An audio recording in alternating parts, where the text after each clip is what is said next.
Hello there, what's going on everybody? Today we're going to be talking about Armada cards that I think they need to include in the eventual Armada card pack for Star Wars Armada. They're basically, if you're not familiar already, they are doing a Legion upgrade card pack, and it's going to have all this stuff that was like faction specific. And I figured, since I'm going to be talking about upgrade cards, I'd also show off my upgrade card binder, because I do have a lot of people asking me about storage for all the different cards in Armada. So I'd also talk about that. But like right now, I'm just showing off the upgrade card pages, and these are the 16 card pages. They're 4x4, and they're perfect for the smaller cards. I do have other cards in other pages.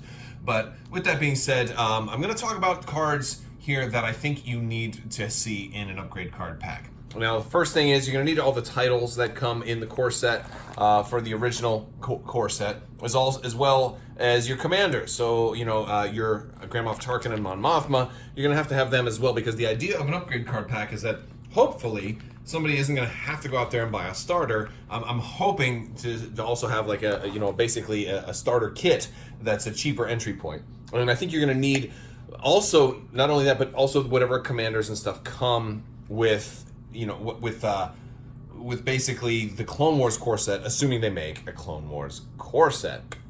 That being said, for your officers, there's a couple that are really, I think, very important. I think Intel Officer is one that you could use a couple more copies of. It's not available in too many places, although that one might actually become a little bit less crucial, just because of the fact that it's like you're gonna have Palpatine for the Imperials, but I still think Intel Officer is one that a lot of people will want to use a lot of. Another one might be Flight Commander. Flight Commander could be a good one, perhaps even Damage Control Officer. Although I do think this is more useful for the Empire, and you get it in your Architans, so you can get quite a few of them that way. Skilled First Officer, another one. I think Skilled First Officer should definitely be in there. And I'm gonna go through like kind of upgrade by upgrade. Certain ones I don't think, like any unique ones, I'm not convinced that you need to get, because they're already usually for one side only, or in the case of Strategic Advisor, it was available for both sides. So less, it's less important about the unique ones, and it's more about those things that you're going to need lots of. Like gunnery teams is one that people use a lot, but I don't think you're going to need gunnery teams as badly, just because it comes like in the core set, it comes in a lot of different things.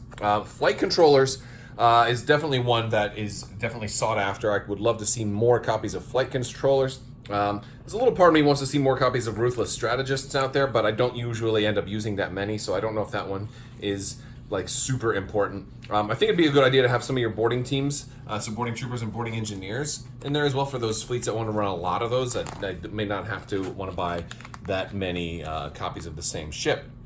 Disposable capacitors definitely should be in there. As should Rapid Launch Bay. I think those ones absolutely need to show up. As well as Fighter Coordination Team. I think that's something that people can potentially want to use a lot more of, and not have to buy ships just for upgrades. And as well as Hardened Bulkheads. I think you can make a case for Hardened Bulkheads to get in there as well. Possibly. There's a lot of more large ships than there are Hardened Bulkheads in my collection. That is for sure. For some of these, I wouldn't mind seeing repair crews and slicer tools show up, because those were only limited to one faction, so that one, it definitely makes sense. Same thing with Intensify Firepower. It's currently only available for one faction, so I'd like to see that one show up in other factions as well. As we move on to ion cannons and defensive retrofits, one thing, I don't know how important it is, but cluster bombs I think is only available in the MC80, so I would like to see cluster bombs show up a little bit more. Not that it's a great card, but maybe someday it would be. Maybe it's one of those cards I've thought about making a list and trying to swarm cluster bombs with something like Architans, but I just don't have enough copies of that, and I wasn't able to do it. And that's a weird one, and I totally get that it's a weird one, but that's okay. Leading Shots might be one. They had actually done promos of Leading Shots for one of the tournament kits a while back, but it wasn't available in very many places. I think the Sierra 90 is where you get that. Heavy ion emplacements, definitely. You can only get that in the MC75, so definitely that. Early warning system, I think you get that in both the Chimera and the MC75, so I don't think that one needs to be on there quite as bad. as we might think. Moving on to, oh yes, the Turbo Laser slot. XI7s definitely need to be in there, as well as Spinal Armament. Spinal Armament is not in here right now because I think I have it in my last build, so I probably put it away somewhere. But Spinal Armament, and also the quad Turbo Lasers. Both of those are in my last build from that double Simoon list. So Spinal Armament, quad Turbo Lasers, and also Turbo Laser reroute circuits definitely need to be in that. I think those are some of the ones that most of all need to be in there. External racks is definitely one that needs to be in there. I wouldn't mind seeing also ordnance pods show up in there, and flechette torpedoes as well, and wide area barrage too, as a matter of fact. Goodness, that's where I'm at.